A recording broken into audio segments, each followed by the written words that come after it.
after being in the worst physical shape I've ever been in my life. And all that pain and suffering and thing was going through my fucking body as I sat in that tub and the waters hit me. It was the most amazing feeling of accomplishment. And I want to be numb. I didn't want people to give me drugs and to numb this fucking pain.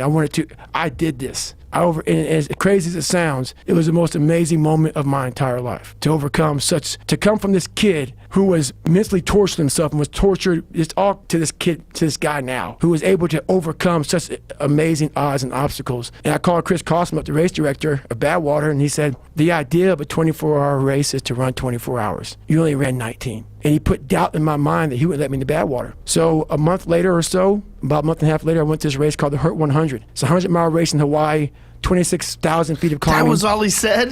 That's all he said. That's so crazy. He's a hardcore dude, but he didn't know how fucked up I was. Right. And he said, he didn't say, he didn't say no. He put enough doubt in my mind and say, man, I got to do more. I'm not gonna let you in. So I was broken bad. And how long did it take you to recover physically? The funniest thing about this, I don't tell the story very often. I had signed up for, I'm getting to that answer, it's right now.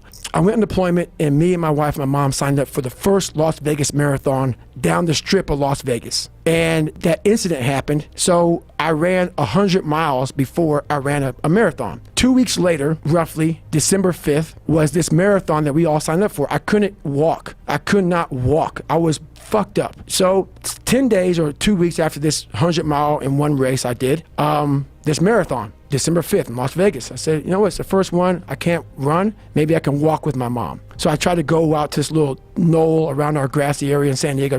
I tried to run, legs were broken. I said, fuck, I'm jacked, can't do shit. So I said, you know what, maybe I'll watch you guys do the marathon and I'll cheer you guys on, whatever. And I said, I'll try to walk with my mom. December 5th happened, that gun went off, 2005, 14 days after, I broke myself off. And what's funny about it, I know people may hear say this motherfucker, even when I tell you the story, I want to drop so many names, Google it, look it up, I don't give a fuck. It almost seems like I'm making my own story up. It does. It almost seems like it to you? It does. Like when I tell it, if I were to hear somebody, let's say I listen to your Joe Rogan's podcast. I heard some black dude from fucking Brazil and talking about this happened, 3 hell weeks, ranger school, ran 100 miles, broke my feet, broke my body.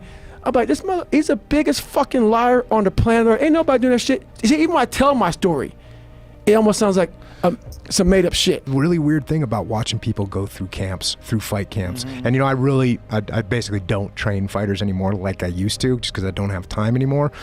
But you would work so hard to make sure that on that night that they're there. And some people get in the cage and they do better than they would normally do.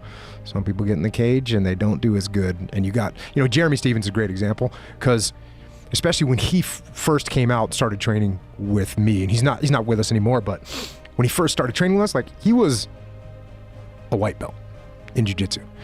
But man, when he got in the cage, he would just elevate, man, mentally, psychologically elevate.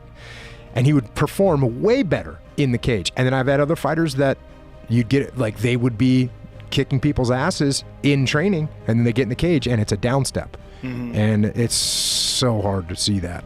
So hard, is because sometimes those guys are very committed and they're working hard and they're doing great, and they just get in there and it will prevent them from bullying. Yes. Which people don't understand. People cannot comprehend what that means. And it's exactly what you just said.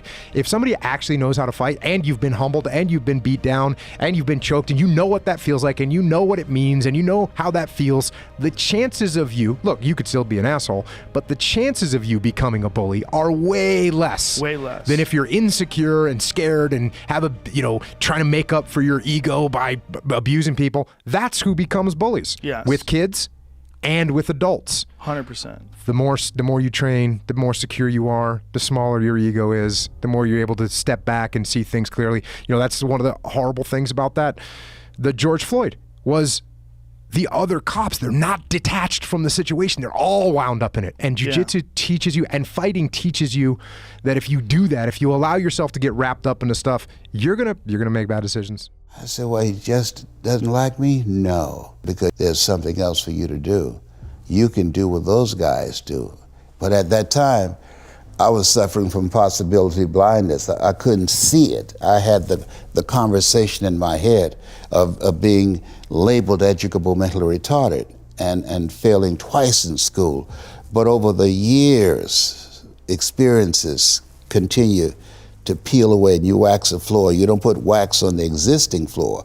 You strip it first. And so over the years, the seminars, the workshops, the examples, the things that I observed, like people like yourself, begin to peel away and penetrate and connect with that part of myself that says, I can do this, I can do more, and I deserve more. And so I would teach my kids that you have to transform your mindset. You have to continuously upgrade your relationships. My youngest son, John Leslie, poses a question. He said, when you have goals and dreams you want to achieve, he said, ask yourself the question, who should I count on and who should I count out? And so many people never achieve their goals because they have too many toxic, negative, energy-draining people in their lives. And you have to have goals outside of your comfort zone that will challenge you, because in order to do something you've never done, you've got to become someone you've never been. And you got to have a mentor who's experienced, who's been there, done that. And as a result of that relationship, because you can't see the picture when you're in the frame, Muhammad Ali said, I'm the greatest, but he never won a championship without Angelo Dundee. And Michael Jordan never won a championship without Phil Jackson. So you've got to have someone that can see something in you that you can't see, that can take you to a place within yourself that you can't go by yourself. So I would teach them the value of having a life coach, that life is an adventure and it's going to be a challenge, and get ready because you're going to fail your way to success. You're going to get slapped around by life. And don't spend time complaining about it and telling everybody 80% don't care and 20% glad as you. The secret of the age is that you have the power to do more than you can ever begin to imagine. Don't underestimate yourself. You don't know enough about yourself to become a cynic. And so you've got to challenge yourself to access that power that you have within you. You're more than a conqueror.